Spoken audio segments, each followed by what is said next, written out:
गोस्वामी जी इसी के लिए कह रहे हैं, बिगड़ी जन्म अनेक की अब ही सुधरे आज, होई राम को।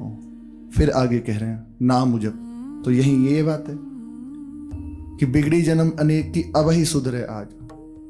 पहला दृढ़ भाव कर ले, मैं श्री जी का हूं गुरुदेव। दूसरी बात, जैसे गोस्वामी जी कह रहे हैं नाम जप, तो उनकी आज्ञा का पालन।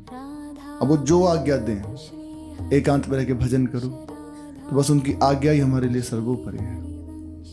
आज्ञा ही सब हमारे लिए बड़ी चीज है। उन्होंने वाणी से हमारे लिए कुछ कहा, हमें आज्ञा दी, इससे बढ़ के कुछ नहीं। ये दृढ़ भाव इसमें रखें, उनकी वचन का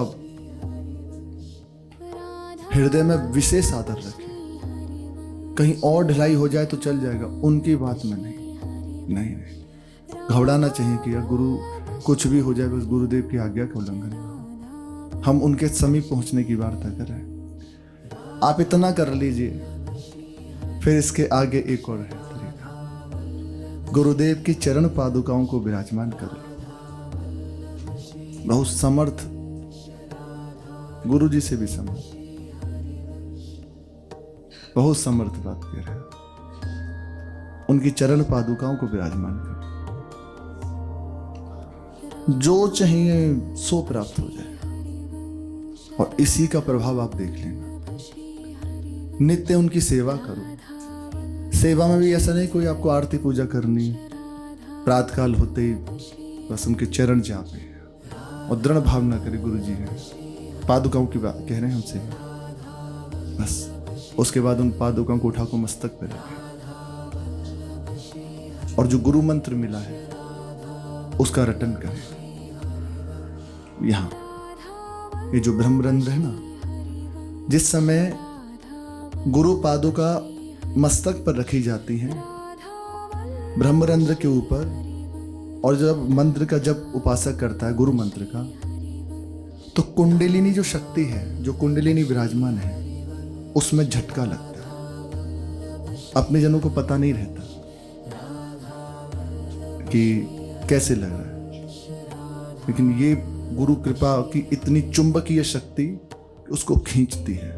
जो कहते हैं ना कि कुंडलिनी जागृत कैसे होगी, उसका उपाय मस्तक पे गुरु चरण पादुका विराजमान करें, और इसका प्रभाव होगा जो अधोगामी है वो ऊर्ध होने लगती है। वो ऊर्ध होने लगती है तो वीर ऊर्ध होने लगता है। मंत्र का रटन करते हुए यहां विराजमान करके कुछ देर करें, नित्य करें, नियम से करें, फिर पधरा दें, साष्टांग प्रणाम करें। उसके बाद सुंदर रुमाल ले लें, स्वच्छ रुमाल ले लें, उससे उनकी सेवा करें। सुंदर हल्का जल, ऐसा नहीं गीला नहीं करना, सुंदर सूखे जल पे छींटे मार ले, उससे पहुंच दे। और यदि चंदन है तो अर्पित कर दे, नहीं है तो ऐसे ही ठीक है, प्रणाम कर ले।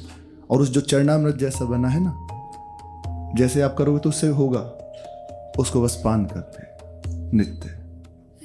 बाकी उसके बाद अपने नित्य सेवा में उतरे, नित्य ये सेवा करें। रात्रि जब हो तो श्री जी का शयन कराए, उसके बाद पादुकाओं के समीप बैठ जाए।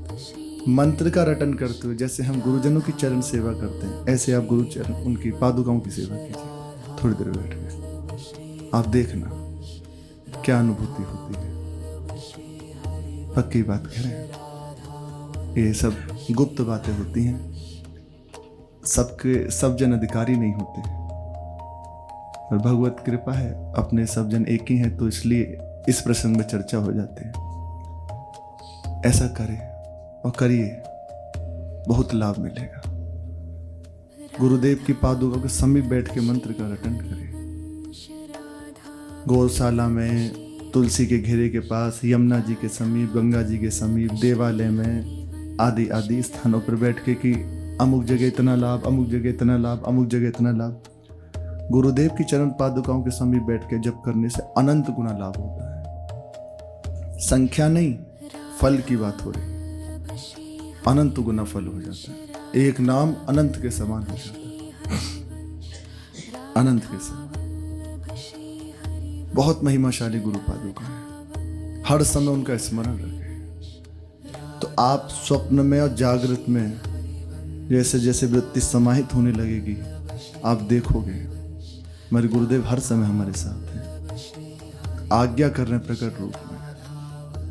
आप तन्मय होइए, अनुभूति तो यही तो बढ़ाती है, पग पग पे होने लगेगी और आप दृढ़ होकर पकड़ लीजिए। हर समय यहाँ गुरुदेव बैठे हैं।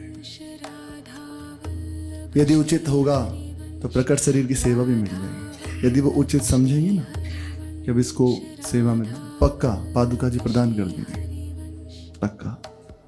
और नहीं भी मिलेगी तो जहां वे हैं वहां पहुंचा देंगे।